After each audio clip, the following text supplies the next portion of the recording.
Continuamos hoy, amigo oyente, nuestra marcha por esta pequeña epístola del apóstol Judas. En nuestro programa anterior no pudimos concluir el asunto que estábamos tratando. La razón es que el versículo 4 es un versículo tremendo, y allí se nos dice que hay ciertas personas que han entrado a la iglesia de una manera encubierta. Estos hombres se han introducido aparentando creer una cosa, pero en sus corazones creían una cosa completamente diferente. Es decir, que exteriormente ellos habían cambiado. Ellos se habían transformado en algo que no son en realidad. Pretendían ser ministros de luz, pero en realidad eran ministros de Satanás. Y estos, dice aquí Judas, han entrado encubiertamente los que desde antes habían sido destinados para esta condenación.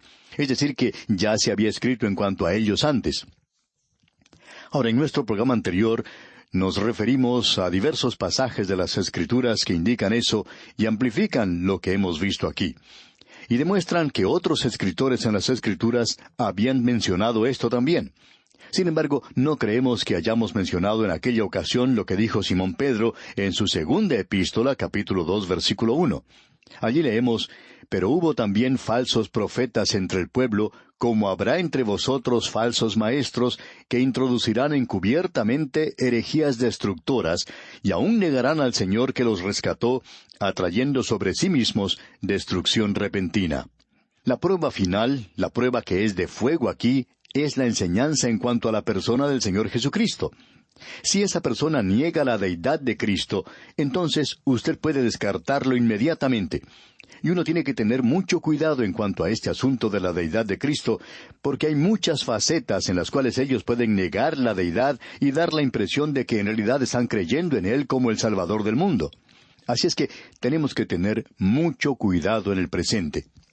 Ahora, no solo queremos citar lo que dice el apóstol Pedro en su segunda epístola, sino que en la segunda epístola del apóstol Pablo al joven predicador Timoteo, en el capítulo 3, versículos 5 y 6, después de mencionar Pablo el tipo de hombres que vendrían en el futuro y dar una larga lista de calificativos, dice en los versículos 5 y 6 en cuanto a ellos, que tendrán apariencia de piedad, pero negarán la eficacia de ella. A estos evita. Porque de estos son los que se meten en las casas y llevan cautivas a las mujercillas cargadas de pecados, arrastradas por diversas concupiscencias.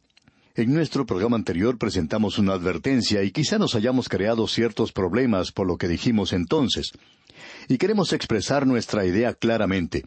No es que vamos a retractarnos de lo que hemos dicho, sino que queremos ser bien comprendidos.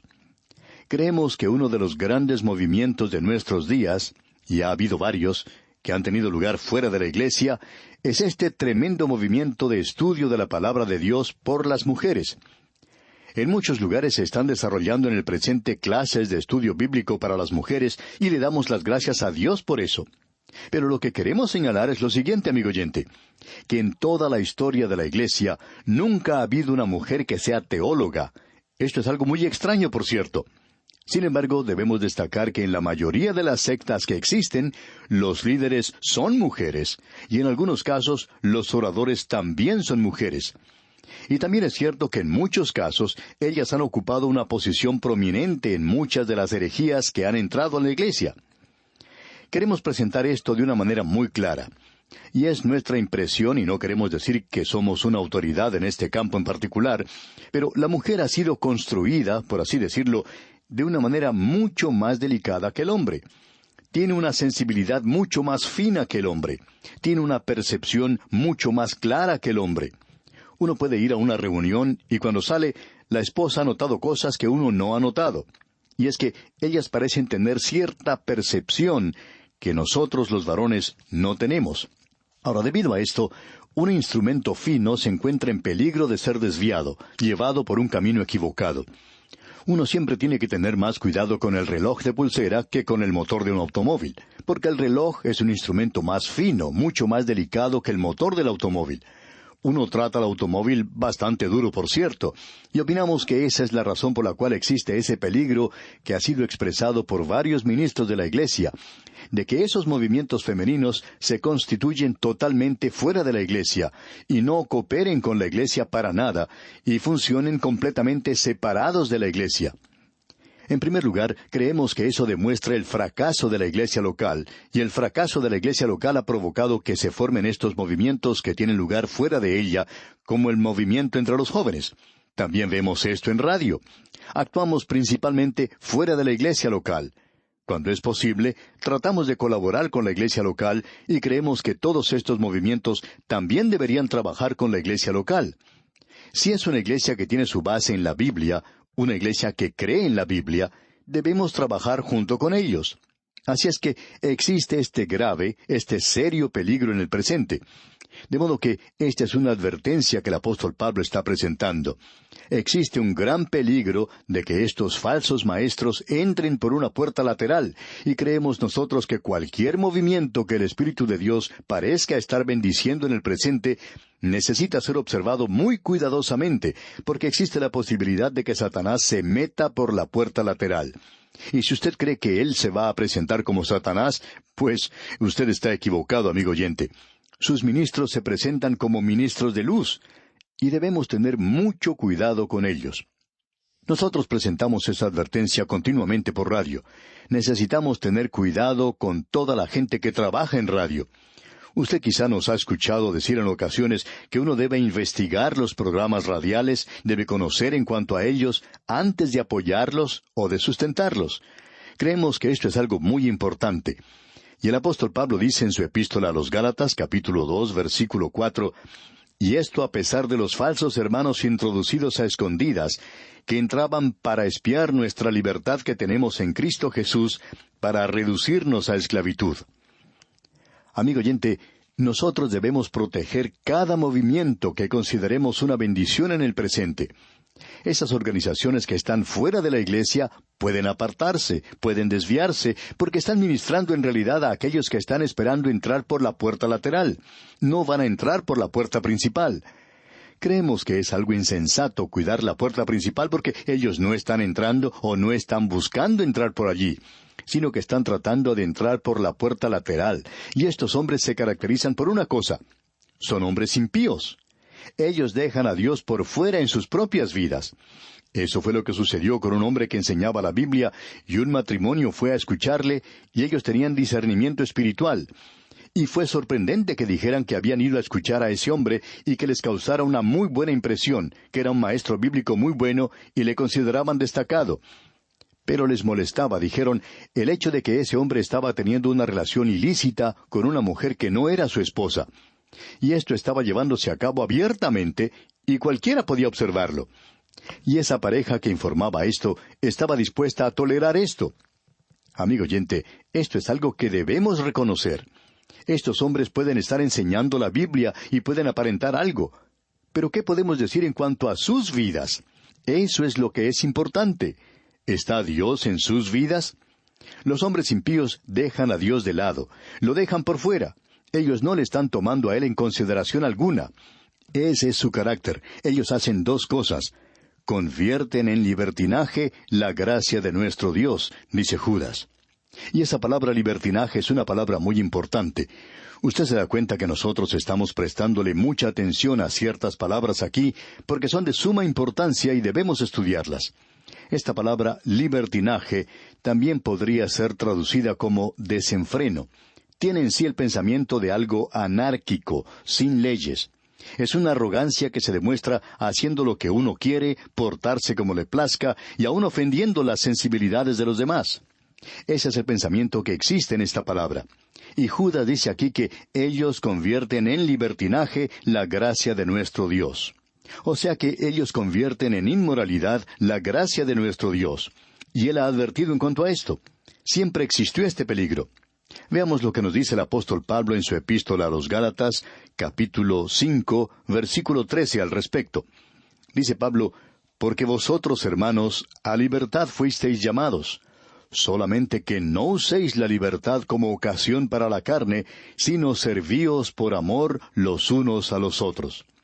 Así es que podemos ver que una inmoralidad crasa es lo que caracteriza a estos hombres, porque ellos han arrojado por la borda, digamos, todos los grandes preceptos de las Escrituras en cuanto a la moralidad, y ellos lo llaman en el presente la nueva moralidad. Eso es lo que ha sido adoptado por muchas iglesias y por muchos líderes eclesiásticos. Existe un creciente peligro en el presente de que la Iglesia en realidad esté adoptando y tolerando una inmoralidad grasa. Este peligro ha sido expresado por un escritor quien dijo: uno de los problemas del mundo es que la gente confunde el sexo con el amor, al dinero con el cerebro, y a los radios transistores con la civilización. Y fue el Dr. Wallace Petty quien dijo que el credo del presente es que Dios es una creación de la ilusión, que la religión es un mecanismo de escape de la realidad, que el hombre es un gorila glorificado que hace demasiadas preguntas y que reprime demasiados deseos. La moral es asunto de gusto, la lujuria es un arte y la vida es una estampa. Y ese es el punto de vista de muchos en el presente. Este libertinaje está marcado hoy por una imprudente arrogancia en cuanto a la justicia y en cuanto a lo que pueden sentir los demás. Y estamos dándole ahora el significado de esa palabra deliberadamente malicioso. O sea que es como el asunto del matrimonio del presente.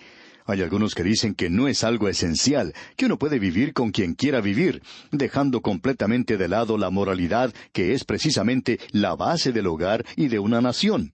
Ahora, la otra característica que Judas nos presenta aquí es que estos hombres niegan a Dios, el único soberano, y a nuestro Señor Jesucristo.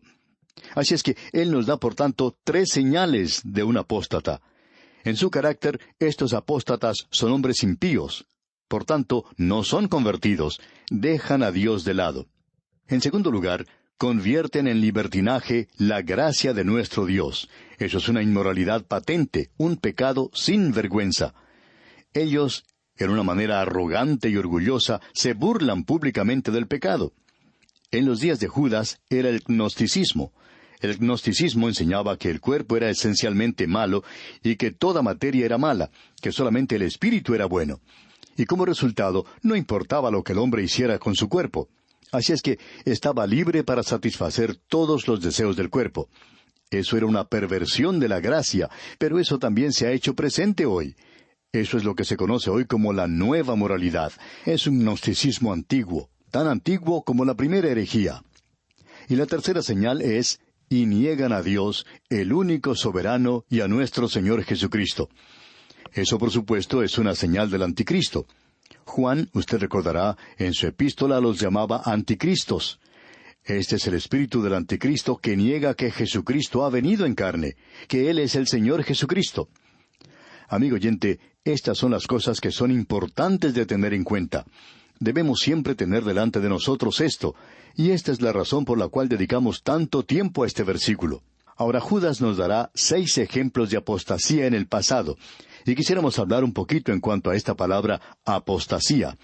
Eso lo vimos cuando estudiábamos la segunda epístola a los tesalonicenses.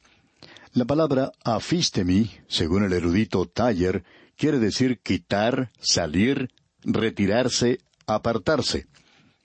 En la segunda epístola a los tesalonicenses, indicamos que allí tiene un significado doble, porque la palabra indica literalmente partir, quitar, y significa el quitar la iglesia, porque en la primera epístola el apóstol Pablo hablaba del rapto de la iglesia. Ahora, él dice que el rapto debe venir primero, la ephistemi, la partida, la salida de la iglesia. La salida de los creyentes de esta tierra traerá una apostasía total, es decir, un alejamiento total de la fe. Y el Señor Jesucristo hizo esta pregunta: ¿cuando el Hijo del Hombre venga o cuando regrese, hallará fe en la tierra? Y la respuesta es no. Así es como Él hace la pregunta. La respuesta en el griego es no. Él no va a encontrar la fe para nada. Es decir, que habrá un apartamiento total, una apostasía total. Eso no puede llegar a suceder hasta cuando los verdaderos creyentes, la iglesia, haya sido quitada de la tierra. Y eso, por supuesto, puede ocurrir en cualquier momento. Ahora, Judas nos dará aquí 6 ejemplos de la apostasía del pasado, es decir, un alejamiento de la fe. Habrá 3 grupos y luego 3 personas individuales. En primer lugar, él presenta los 3 grupos y luego las 3 personas. En el versículo 5 de su epístola tenemos lo siguiente: Mas quiero recordaros, ya que una vez lo habéis sabido, que el Señor, habiendo salvado al pueblo sacándolo de Egipto, después destruyó a los que no creyeron. Cuando Israel estaba en el desierto, fue destruida por su incredulidad, y eso es un ejemplo. Dios castiga la apostasía. Aquí tenemos a Israel en Cades Barnea. No vamos a observar esa historia hoy, pero usted recordará que se menciona en el libro de Números. Israel llegó a Cades Barnea y se negaron a entrar a la tierra prometida. Dios les había dado una evidencia abundante, es decir, que Él les había permitido que enviaran espías para observar la tierra, y ellos trajeron evidencia que confirmaba el hecho de que esa tierra era la clase de tierra que Dios había dicho que era. Y era una tierra buena, una tierra donde fluía leche y miel. En esa tierra hoy podemos apreciar el juicio de Dios, y esto continuará hasta que ellos regresen adorando a Dios. Y su regreso no será solamente a esa tierra, sino que será un regreso a Dios también. Ahora los espías trajeron con ellos evidencias de lo que Dios había dicho era correcto, pero ellos no creían ahora que Dios podría hacerles entrar a esa tierra. Al principio no creían que era esa clase de tierra. Ellos decían, permanezcamos aquí, este es un lugar muy bueno. Y allí era el desierto. Pero ahora ellos no creían a Dios. Este es un ejemplo de la apostasía, un alejamiento de la fe. Ellos se apartaron de aquella base en la cual habían dejado Egipto. Dios les había dicho, yo os sacaré de Egipto y os llevaré a la tierra prometida. Y Dios entonces les llevó de regreso al desierto, llevó a esa generación allí y permitió que permanecieran allí por 38 años más, hasta cuando esa generación murió. Y Dios les dice que los hijos, aquellos que ellos pensaban iban a ser presa fácil, que ellos iban a entrar a la tierra prometida. Ellos habían presentado esta excusa de que iban a perder a sus hijos. Bueno, usted sabe que yo tengo mis hijos, y eso es en realidad lo que puede impedir que uno no sirva al Señor. Ellos estaban diciendo la misma cosa. Debemos pensar en nuestros hijos, y eso parece algo muy bueno, pero infiere que Dios no pensaba en ellos. Y Dios dice, bueno, yo me encargaré de ustedes, vayan y tomen la tierra. Pero ellos no lo hicieron a causa de su incredulidad. Así es que Dios los empuja de nuevo al desierto, y allí permanecen por 38 años más, hasta que esa generación perece. Todos murieron con excepción de Josué y Caleb. Toda esa generación desapareció, toda la que había salido de Egipto. Solo Josué y Caleb fueron los únicos que entraron a la tierra prometida. Fue una generación nueva la que cruzó el río Jordán y tomó la ciudad de Jericó. Ellos no entraron a la tierra prometida debido a su incredulidad. Ahora Dios da otro ejemplo aquí. En el versículo 6 de esta epístola del apóstol Judas leemos, «Y a los ángeles que no guardaron su dignidad, sino que abandonaron su propia morada, los ha guardado bajo oscuridad, en prisiones eternas, para el juicio del gran día». Y aquí tenemos otro versículo tremendo. Abre para nosotros una gran verdad que no captamos con tanta claridad en ninguna otra sección en la palabra de Dios, de que habrá un juicio de ángeles. Y que en algún tiempo en el pasado ellos no mantuvieron su primer estado, es decir, que Dios les había creado con una libre voluntad, y ellos no se reproducen como los seres humanos, pero cada uno de ellos fue creado para poder mantenerse en sus propios pies, es decir, si los tienen, y algunas de estas criaturas espirituales se unieron a una rebelión y ahora están prisioneros bajo cadenas. Permítanos decir algo ahora sin entrar en muchos detalles, porque los mencionaremos Dios mediante en nuestro próximo programa. Aparentemente los ángeles caídos están divididos en dos grupos. Uno de estos grupos está formado por aquellos ángeles que evidentemente se habían rebelado tanto que tuvieron que ser puestos en prisiones. Y vamos a hablar en cuanto a esas cadenas pequeñas en la próxima oportunidad, porque no hay cadenas pequeñas que en realidad aprisionen a los seres espirituales, como veremos. Pero lo importante es que están en prisiones, ya no tienen más libertad de movimiento. Pero aparentemente hay otro grupo de ángeles que tiene libre movimiento y están bajo el liderazgo de Satanás. Queremos reservar esto para la próxima oportunidad y hablaremos de este asunto que es de suma importancia, porque aún la gente de hoy habla en cuanto a personas que son poseídas por los demonios. Bueno, aparentemente los demonios son aquellos ángeles caídos que no fueron colocados en las prisiones y ellos están bajo Satanás. Y el ser poseído por un demonio es algo aceptado por la persona común como una realidad, y estamos pasando a través de un período donde esto es muy popular en el presente. Y nuevamente en esta edad, en esta era materialista en la cual vivimos, se da énfasis a aquello que es espiritual. Esto es algo realmente sorprendente. Bueno, hablaremos de esto, Dios mediante, en nuestro próximo programa. Pero, ¿qué de aquellos ángeles que han sido encarcelados y están esperando un día de juicio? También veremos esto, Dios mediante, en nuestro próximo programa. Que Dios le bendiga, es nuestra ferviente oración.